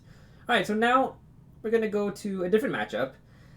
This matchup is, I guess, pretty common. I'd say, like, I play against this matchup pretty often. I'd say in the last couple of leagues. So, and of course, it's Eldrazi Stompy, one of Miracle's historical worst matchups. I think a lot of people board wrongly in this matchup, and as a result, have like a slightly worse matchup, or like lose more than they should, in my opinion. And I think, again, you're going to see that a common theme in these games that I've played is that risk management is key. And it's not just risk management in game 1, but also post-board. You have to think about the games that you can win and ignore the ones you can't. And you'll definitely see that here. So game 1, I don't know what my opponent's playing, right? So if you're on the play, I actually do advise you to play Bobble first, because you might elicit weird gameplay actions, because not everyone knows that Miracles plays Bobble. So obviously, if you're a blue-white player, you are privy to this information. But here I go for Bobble first, and actually our opponent casts Once Upon a Time and reveals I have Ugin. So right away, we've been given like a small edge, in the sense that I know exactly what I'm playing against, and I know exactly what I'm looking for. Well, mostly looking for Forcible. So here, it's super easy. I just Bobble myself, and we see Ponder, and we don't want Ponder, because if we get Chalice on 1 on turn 0, which, you know, like happens pretty often against you know, in the blind, we don't want to do that. So I Ponder here. There's a Predict that we can set up. There's a Brainstorm. I think this is like just good enough.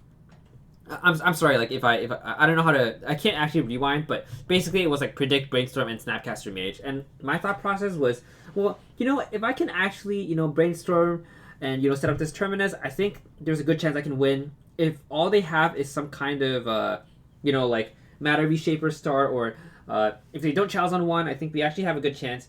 I mean, turn 1 Thought-Knot Seer is pretty unlikely, right? Like, you guys, I mean, if they have turn 1 Thought-Knot Seer, like, we're not winning that game anyway. So I keep this, because I think it's reasonable enough, and I keep the Predict. So one good thing about this Bobble and this Predict is that even if they Chalice on 1 here, we can still use it to draw cards, and we can actually mill the Snapcaster Mage away if we wanted to, which I'm not sure that we want to, because Snapcaster can kind of be good. I mean, he's pretty bad if there's a Chalice on 1, but at least he's a spell we can cast. You know, he can block like a Matter Reshaper, or like chump if we find a Jace the Mind Sculptor or something like that. So I actually do, you know, and our opponent goes for Chalice on 1, and I'm like, okay, you know, that's completely fine.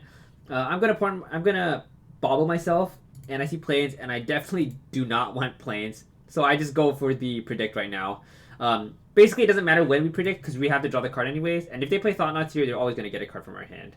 So here, we actually draw Jace the Mind Sculptor, which is typically one of the cards that I'm always looking for in this matchup. It's a way that you can Brainstorm and put Terminus back on top of your library, and typically, our opponent's deck is pretty clunky. They have to play, you know, big, awkward mana threats. The only card that lines up really well against Jace the Mind Sculptor is Reality Smasher, and I think you'll see later on in this match that, you know, there are points where you can play around Reality Smasher, and there are points that you can't. So, you know, I'm actually pretty happy with this hand at this point, despite there being a chalice on 1 and our hand being mostly dead. And they do play Thought-Knots here. So, of course, they take Jason Mind Sculpture. It's definitely the correct play from our opponent. Like, Jason Mind Sculpture is just the best card in this matchup. And our hand suddenly looks a lot worse, but, you know, I don't want to lose hope yet. And, of course, before this, one thing I will say about this matchup is that it's important to convert Force of Will when you can. And what I mean by that is our opponent is playing 4 Cavern of Souls in their deck. Don't sit on this. If you can trade this for a Thought-Knot or a Smasher in on turn 1 or turn 2, right now it's turn 3, but it's still a good trade. Like, anytime you can convert this Force of Will, especially when they don't have Cavern of Souls, I think you should absolutely do it immediately. So here I don't think it's time to go for this Snapcaster yet. And actually we get rewarded for not throwing this Snapcaster away, because now we can actually put a random card on top because we drew Mystic Sanctuary. Or I guess any fetch would have done it too. And we can go for a Snap Predict play here, which I really liked. So I was like, okay, you know, I think we maybe still have a chance if we can find like a Jace the Mind Sculptor. I think there's some way we can win this game. And here our opponent attacks, and so my thought process here behind like chumping is that I know that Snapcaster trades with Matter Reshaper, and he does not trade with Thought-Knots here. But if I block Thought-Knot, I threw Snapcaster under the bus for 4 damage. And if you think about next turn, he's gonna hit us with all 3 of these guys, no matter what, right? Like, they're gonna swing, they're gonna get in the red zone, they're gonna like crack at us. So this is 10 damage right now. And if they hit us for 10, we're at 3. So I think I should be chumping this turn. And again, I'm playing to the out that we're going to find a way to either put this Terminus back on top of our library, or we're going to draw a natural Terminus. So I think preserving life total matters a lot, actually. Because even if I draw Terminus this coming turn, after I predict the Ponder away, I'm actually pretty happy with sacrificing the Snapcaster Mage rather than put it back in my deck. Because being at a higher life total means that we have 1 turn, maybe, to take a hit off of something like Reality Smasher down the road. I think it's important to realize that Eldrazi Stompy is not Moon Stompy. Moon Stompy kills you really, really fast, and they're extremely aggressive. Because once they land your Goblin, like, you're dead in, like, 2 turns. But, like, for Eldrazi, I think there's, like, a lot more play to it, and, like, a lot of these games actually go to, like, turn 5 or 6. So, planning for, like, the long game, and, like, imagining a board state where, like, you're in a position to win a game like this is very important. So here, we go for the Predict, and we draw 2 cards. And let's see what we draw. So I predicted the Ponder away, we drew these 2 cards, and I'm like, okay, maybe we could be okay here. So, actually, here, Bobble is one of the best draws possible. Again, because right now, we have an instant speed way to, like, possibly enable Terminus. And even if we don't enable Terminus, I can still chump with this Snapcaster Mage and try to keep our life total as high as possible. And, I think there's a lot of arguments that, like, people will make, like, oh, why would you throw Snapcaster Mage away? You have to draw Terminus anyway, so you might as well take all this damage and preserve this card. Well, guess what? This Snapcaster actually sucks. There's nothing in our graveyard that we can flash back. Not right now. And again, I think if we have to take, like, a lot of damage here, it's still better to preserve our life total that's something above 5. So we aren't just immediately dead to a Reality Smasher. Our opponent has not played another land for, like, 3 turns. And we don't know what they have.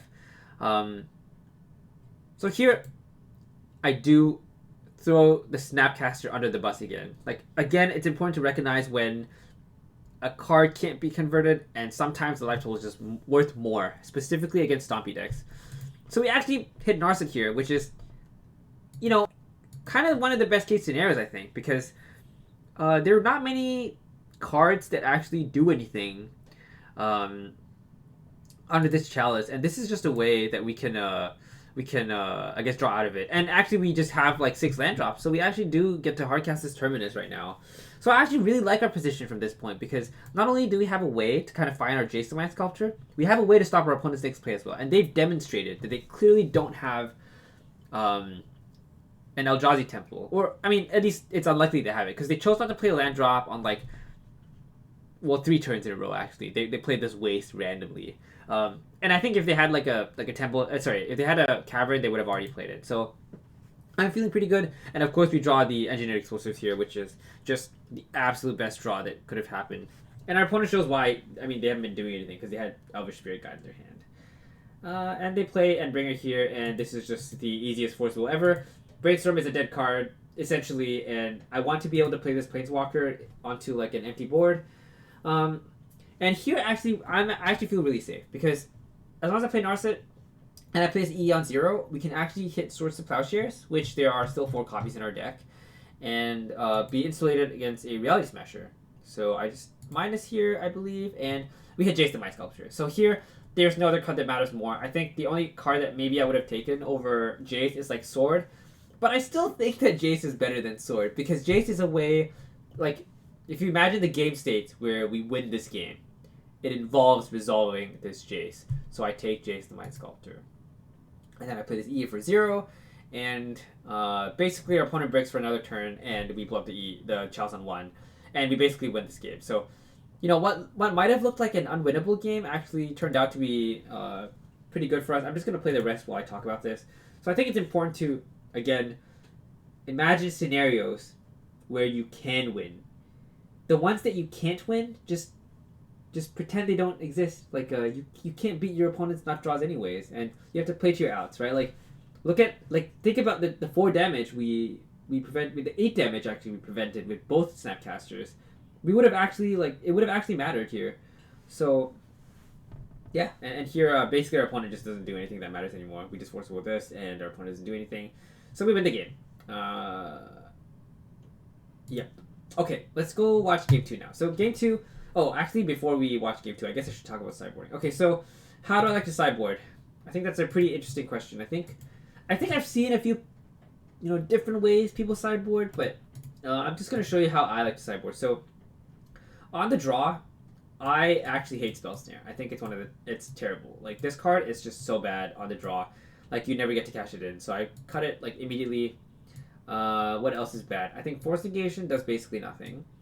I think Narset does basically nothing, because we're typically at a point, like, we're typically in the game, and chances are we need to find Terminus. And Narset was really good in that game 1, but I think on average, she's pretty bad. So all these cards I think I like keeping. I actually also don't board out lands in this matchup, because I think that one of the key things that Eldrazi actually does to us is that it removes our Xerox elements. So just having more lands is actually kind of nice, like, you have to play like a standard deck if there's a Chalice on 1, and I am okay with boarding in this mountain, even if it's a waste. I think land drops matter a lot in this matchup. So yeah, here, I think it's just these 5 cards that I like. There are only 4 cards here. I think honestly, I don't know if this is wrong, but my opinion is that I think Forcible is pretty hard to convert in the late game, and I really don't want to be drawing bricks if my opponent has a turn 1 Cavernous Souls, so I actually do board out Forcible against Eldrazi, and, some people call me crazy, but again, if you think about, like, the games where your opponent has like, turn 2 Thought-Knot here with a Cavern, and then, like, turn 3, like, Reality Smasher with the same Cavern, you're not going to win those games anyway, right? Like, don't play to game states that, like, are, like, unwinnable. I guess that's what I'm trying to say. So, like, you have to play to games where you think you can win, and those games usually involve, like, slightly longer, slightly more grindy games, and, like, those games, typically, it's pretty hard to cash in this Forcible, because they almost always have Cavernous Souls. So, this is how I board. I bring all these in, and I cut all these. I can definitely see some argument to keep this Narset in, but I don't know what's better. Like, maybe Predict is worse, but I think with Baubles, Predict is actually fine. So, yeah, let's watch Game 2 and see how this game went. So, Game 2, unfortunately, was a bit more awkward. I actually really liked this second hand. The first hand obviously was unplayable. I mean, it just had like a bunch of non-basics, no cantrips. And I think keeping hands that do nothing is a trap. I think the two things that I'm looking for against Eldrazi is, number one, a natural answer for Chalice in my hand. I will not keep a hand that's like ponder, ponder, ponder, brainstorm, brainstorm, and like 2 lands, because if they play Chalice on 1, we get Mind Twisted for 5, and that's horrible. But in this case, you know, we have a Disenchant. I think there's a good chance that we can, you know, hopefully dodge like Thought-Knot here on turn 2. If they play turn 1 Chalice and then turn 2 Thought-Knot, I guess this hand is pretty bad. But even in that scenario, we at least get a Ponder. So, or hopefully get a Ponder if they don't, cast a Chalice on 1. So, again, this hand could go bad, but I can imagine a lot of scenarios where this hand is actually quite good. So, of course, I'm going to keep this. So I guess the two things I'm looking for is Forcible or Natural Answer to Chalice. Those are the two things you want. So here I Ponder. There's no Swords to Plowshares. And we have Answers to Chalice of the Void. So I just shuffle this. Basically, the card you want to find after you have an Answer to Chalice is basically Swords to Plowshares. And we find Forcible, which I quite like here actually, because our opponent has not yet played Cavern of Souls. And here they play Thought-Knots here, and I follow my advice. Trade your Force in when you can. I know this feels kind of bad. I know you don't really want to do this, because this card is probably more beatable than any other threat they have. And our hand's actually not that good, but I don't want them to draw like a Cavern of Souls and play Reality Smasher next turn and make this Forcible like a joke. So I trade it in, and here I guess I'm hoping to basically find a land and find Swords to Plowshares, which I'm actually pretty happy about. So I actually feel pretty good about my spot in this game. Again, I think everything we've thought about has like pretty much come to fruition. There are 2 basics there on Entreat the Angels. I like the 2 basics. I think we can pretty much play a prolonged game here. Our plan is to sword maybe their next threat and then disenchant this, and then maybe we can ETA for 2. Typically 2 Angels is very, very hard for Eldrazi to beat, and failing that, we can still brainstorm it back and maybe make 3 or 4 Angels here. So we have a very solid game plan. But unfortunately, our opponent has, of course, the immediate Reality Smasher. So here, obviously, we should go for STP on this Smasher. And unfortunately, they have another Smasher. And I'm like, okay, at this point, this is getting pretty bad. I think we just discard 1 Disenchant, try to stem the bleeding. Obviously, we're going to draw Entreat the Angels next turn, but I think if our opponent breaks, like, next turn, there's a good chance we can still win this game. But, so I actually choose not to go for ETA, because I feel like there's no way for us to win this game if we ETA only for 1. It doesn't trade well with the Smasher, and we actually find Jace, which is like a reasonable draw, because, I don't know, maybe we can bounce the Smasher and do something, or maybe bait him into attacking the Jace. I'm not really sure at this point, but I guess another out would have been maybe end step Disenchant, and then untap, draw Terminus, and then play Jace to Mind Sculptor. So I actually the cards that I put back was ETA and I think another land, if I'm not wrong. So I could imagine a scenario where we could win with this hand, and that's why I went for this. Even though like we're 90% dead here, and I'm okay with losing to basically any other threat they have. And if they play like a big dumb guy, like a good example, like maybe Endless One in this spot, I think we're actually pretty favored if we draw Terminus. We get a shuffle, we get a fresh look at it, and unfortunately our opponent has 3 Reality Smashers. And again, I don't feel bad at all about losing this game. We were like not likely to win this game from the very beginning. Our opponent had a very, very good hand against us, and I don't feel bad at all. We played to our outs. Okay, so now let's go on to game 3. I didn't change anything else. I didn't change anything about the way I boarded. I think I felt like 3 Forcibles is where I kind of wanted to be, and yeah, let's see how this one played out. So this hand has a Forcible, but doesn't have a blue card. But you gotta remember, our deck is mostly blue cards. Like, the beauty about Miracles is that it's basically a mono blue deck. Like, I've been playing a lot of other control decks over the last year, and a lot of them actually have like terrible blue counts. Like, you can't find the blue card, so it's really bad. But I think on average, we're actually pretty likely to find a blue card here. So I actually really like this hand. Question Week can kill stuff like Mana Reshaper and like Eldrazi Mimic, sometimes they'll have hands like that like can cheese you. I really, really, really like this card in the play because the chances that they play like 2 Mimics or something and then like hit you with it, and then you get for like 2 for 1 them and like prevent like 10 damage or something, I think it's fairly high. If I was playing Pyroclasm, I might even board Pyroclasm in, just because it does something, and like I can think of a game state where like it could be better than something like a Force of Negation.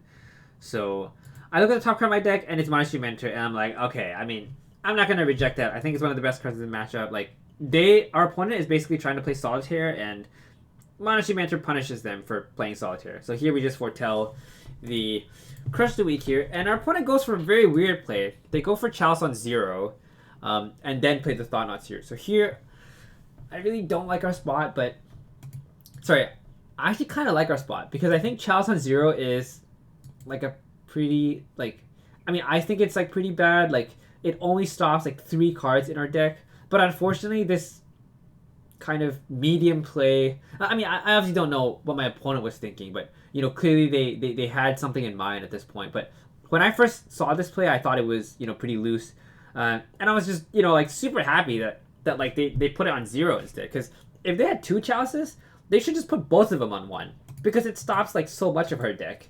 Yeah, of course they take the best card here, and we draw Jason White Sculptor. So actually, again in this spot, I feel pretty okay. And here's a great example of a game where we didn't manage to cash in our Force, and now they've drawn Cavern of Souls. So at this point, it's like, well, this is really awkward. And they actually do play Chalice on 1, so and they hit us for 4 here. So again, I think we're still doing all right in this game. I think the only thing that I really hate about this spot is that if our opponent has a Reality Smasher, there's really no good, I guess, choices for a Jace, because we have to basically use him as a 4-mana Brainstorm. And I guess my thought process is, if our Jace gets sniped by a Reality Smasher, I just don't see us winning that game like more often than if our opponent didn't have Reality Smasher. So I actually chose to pretend our opponent didn't have Reality Smasher, and I wanted to be able to like hide this Terminus away as well. So I actually do play the Jace the Mind Sculptor here, and I actually plus on my opponent because I felt like this play was one of the higher upside plays. Like if we find a predict next turn, right, we can put this Terminus back and then use the predict to set up this Terminus on like the Thought-Knots here, and I felt like we were going to be in a pretty good position. And the Thought-Knot obviously is going to hit the Jace down to 1. Not ideal, but I think it's still fine. And again, hopefully we can cash this Forcible in, but at this point it's a little bit too late. And this is why I hate Forcible in this matchup. Like if you draw it like later on, or like if you can't force anything in like the early game, it's just so terrible. So here they hit our Jace to 1, and we unfortunately find STP. And oh, okay. Well, that Brainstorm was land and engineered explosives. So, again, I don't know if our opponent was thinking about specifically engineered explosives or Michel's Bauble when he thought about this. But, I mean, this Chalice on 0 was like, it was just insane. I mean, like, we would have won this game if they didn't have a Chalice on 0. But, we tried our best. I really don't think that I played this game that badly. I think we played to our outs, and I think this is a pretty weird play, like the Chalice on 0. Maybe that's a problem that like future Miracles list should maybe think about. Like, but I do think that like it's fairly uncommon that this happens. There are like literally 5 cards in our deck that Chalice on 0 stops, and it just so happened that we brainstormed into the 2 that we kind of needed at this point. So yeah, I mean, here I just pass the turn back, and our opponent doesn't even need to kill the Jace. They just top deck Reality Smasher, and oh no, sorry, they do kill the Jace, but they hit us, and then we Terminus, everything dies. But if I remember correctly, our opponent just had like something really good afterwards. Yeah, and unfortunately we're like Brainstorm locked at this point. Yeah, Endbringer. Yep. Yeah, so I mean, again, I do feel like this game was a lot closer, right? Like, if you think about it, this Predict was only 1 card away. So if we had found this Predict last turn, we would have actually been very much in this game. Again, this league I've been getting pretty lucky, so I really can't complain about how this game has gone. But another example, I think, of putting yourself in a position to win. This matchup is, infamously like terrible for miracles. But if you really think about like the number of spots we put ourselves in to get lucky and like possibly win the game, it really didn't feel that bad, right? Like now that I've talked through everything, I hope that people like look at these games and like realize that even though like some of these matchups are like pretty terrible, Miracles is a deck that's very, very powerful because the deck is so just so juiced by its Xerox elements. It's basically one of the only like ultra Xerox decks in Legacy, and the deck is very good at presenting what you need at the right time. And sometimes your opponent has like 5 threats that like happen from turn 2 to turn 7, and you're never gonna beat those hands unless your hand is like like forcible, hardcast, force negation, hardcast, force negation, pyroblast, counterspell. You weren't gonna win against those threat dense hands anyways. Like for example, against the bent opponent that we played against. I think yeah. Okay, well, I mean, hopefully you enjoyed that match. I thought like these games were all really close, even though this matchup I feel is. I mean, people complain about it a lot. All right, so now we'll go on to the last one, which is also a pretty bad matchup, but we actually did win. So this is against Burn. Yeah, let's get right into it. And so I didn't really know what my opponent was playing here. I had no idea, but I think this hand in the blind is just amazing. Like, we have like 4 lands. We never have to worry about getting wastelanded. We have like some action in like Teferi, and we have like some protection from combo. And if they're playing combo and they don't kill us fast, we can actually hardcast this Force Negation with this Force Pitch backup. So I actually kind of like this hand here, even though it has no cantrips. But our deck is a bunch of air, right? So we can't really, complain about it. So here our opponent plays Mountain and doesn't do anything. So that already makes me think it's either the red prowess deck or it's a burn deck, because if they're playing Moon Stompy, the chances of them doing nothing on turn 1 and they kept, 6 is basically 0. I've seen many Moon Stompy players that are very good mulligan to basically 5 and produce like a turn 1 Trinisphere and still like win those games super easily. So yeah, I at this point I basically think they're playing Burn, and this Lava Spike confirms it. Of course, we got lucky again by drawing the Mentor. This card is typically one of the best cards in this matchup. It's very powerful. And I think it's always difficult for the Burn opponent to kind of evaluate like how important Monastery Mentor is. So here there are 2 options, right? We could jam this Monastery Mentor, or we could play Teferi. And I think one of the things to think about against Burn is how can I convert the cards in my deck into healing salves. So you have to think about every card in your deck as a way to gain life. So I think Monastery Mentor obviously is, they're more likely to Lightning Bolt Monastery Mentor than Teferi Time Raveler. But I also thought that there is a chance that my opponent might respect Teferi more than he should. So, and I wanted to, draw a Lightning Bolt to Teferi, because if they bolt Teferi, there's a good chance that they might not have a bolt for the Mentor, right? Like they might have like a burn spell, like Lava Spike, for example. So here, I actually go for Teferi, and I immediately tick down, because I wanted to be able to try to convert this terrible card into some kind of healing salve.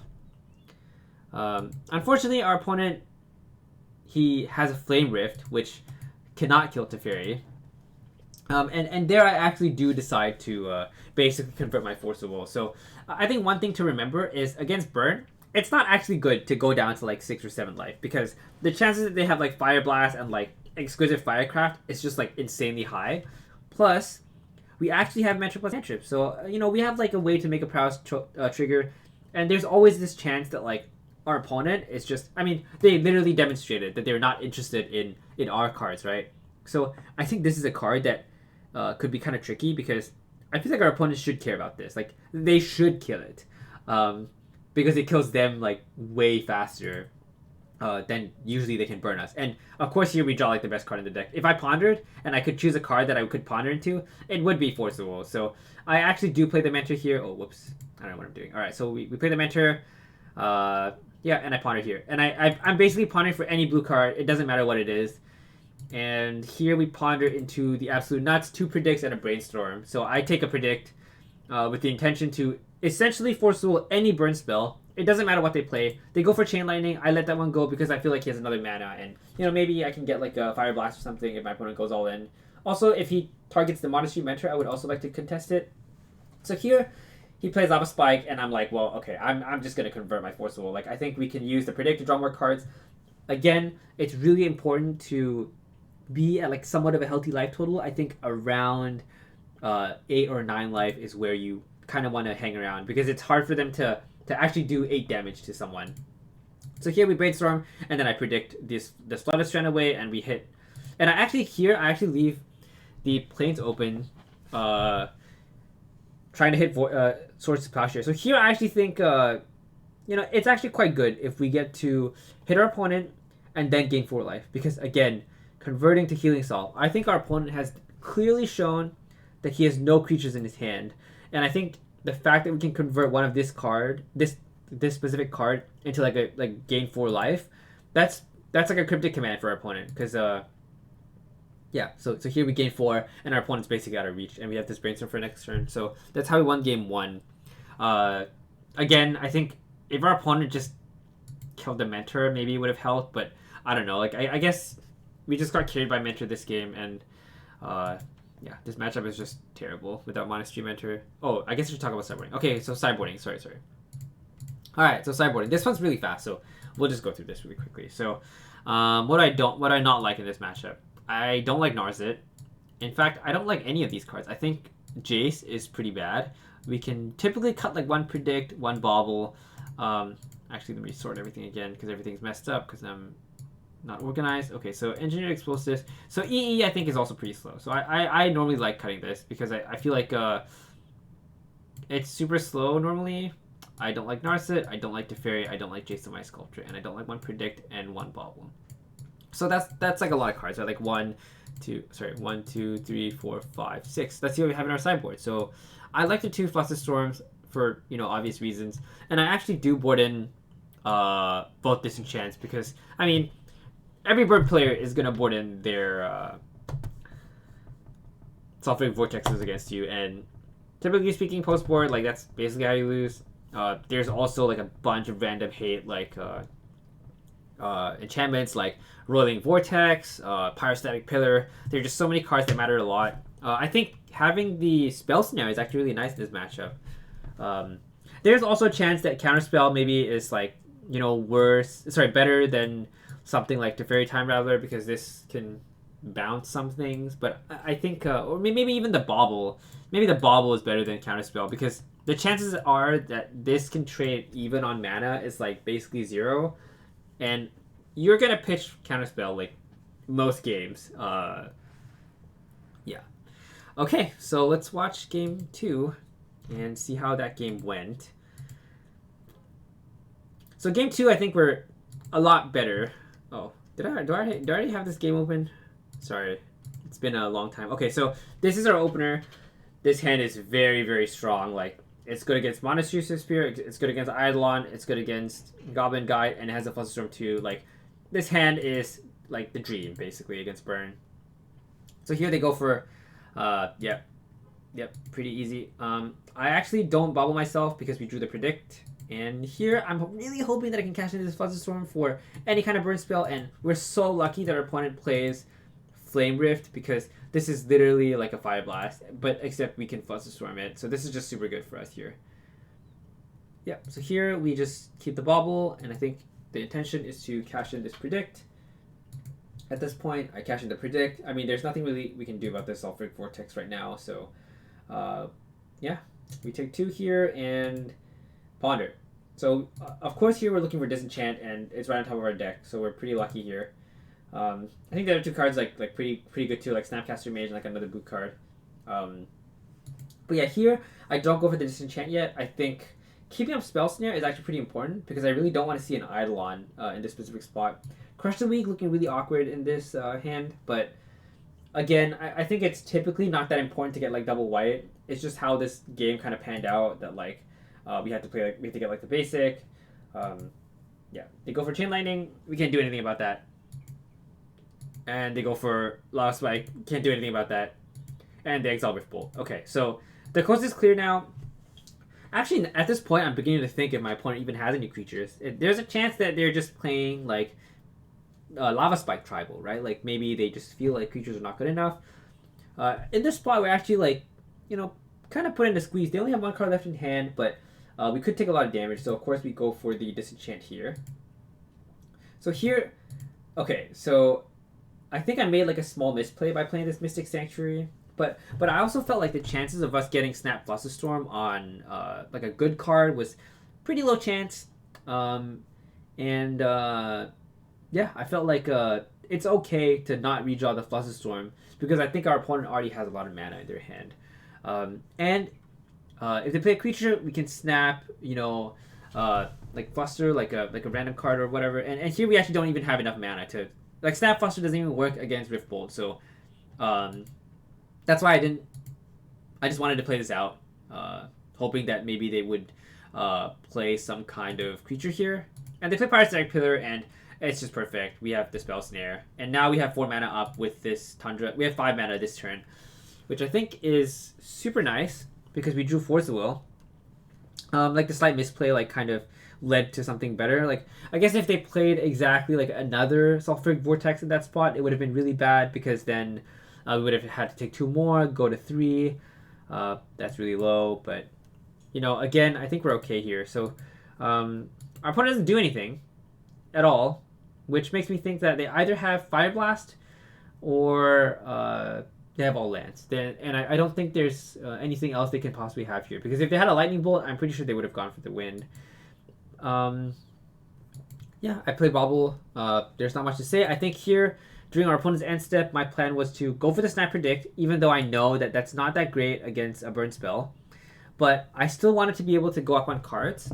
I don't think Force Willing pitching the Snapcaster will ever win us this game or get us anywhere. And in a pinch, we could still sort the Snapcaster Mage, which is why I was like kind of into this play. So I go for the Snap Predict, and our opponent does go for the Lightning Bolt here, which is quite good for us. Oh, whoops. Okay, so yeah, whoops. Jesus. All right, that was too fast. But basically what happened was our opponent went for Lightning Bolt, and then went for Barbarian Ring. I went for STP. We gained 2 life off the Snapcaster Mage, and then we resolved the Predict. And the Predict got us Entreat the Angels.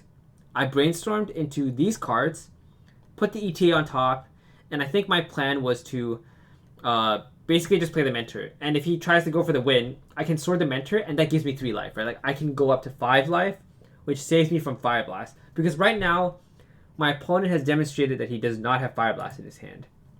So here, I just play the Mentor, and I immediately gained like the 3 life, I think. Please tell me I did that. Oh no, they play Eidolon. Okay, so I think I made a mistake here. I think I should have just immediately sorted the Mentor. Yeah. So that was a misplay. I'm sorry I misclicked, but I'm pretty sure like you guys didn't miss much. So here, he plays Eidolon, I saw the Mentor anyways. And yeah, so I mean, this would have opened us up if he had like Fire Blast, I guess, but yeah. We basically just draw the ETA and we cast it for maximum. And I think the fact that our opponent hasn't killed us means that we probably win this game. Yeah. And from there on, this game is essentially over because our opponent breaks again, and very, very close match. But we made like maybe one and a half misplay. I don't know if I would count the Mystic Sanctuary play as a misplay because I really didn't want to Sanctuary back any of those cards at that point. Like, if your opponent has 3 mana and you sank back like Flusterstorm and they play like Chain Lightning, it feels like really bad. It's much better in your graveyard where you can snap it back. So, okay, so that's all 5 matches. I know this video is probably longer than I want it to be, but I hope the video was enjoyable. And yeah, I hope to see more Miracles players. I do think the deck is still quite powerful, but you have to play quite well. Typically, at a very high level, and if you make any mistakes, I think you get punished like really hard. I think this sideboard is, you know, just super vanilla. Like, obviously you can customize it a lot more. Like, you can play 3 Blast, you can play 1 less Relic, you can play another Surgical Extraction. If you're scared of Seek and Show, you can play like Containment Priest. There's a ton of things you can do to change this deck. You can play Wear Tears if you don't want Disenchant. You know, there's just so many things you can do. But I just wanted to play League with a super vanilla sideboard. There's literally nothing special about this at all. And even our deck list is like pretty vanilla. Like, there's really nothing that we're doing that's like crazy. But I think this league, if anything, really showed that if you have good gameplay and you focus on like game states where you're in a position to get a little bit lucky and like find the right outs, I think this deck can still do a lot of work. It's just so good at finding like the right answer, and it's so mana efficient. So yeah, I mean, I hope you guys enjoyed this video. It's probably going to be like way too long, but yeah. Thank you all for watching, and I'll see you on the next one.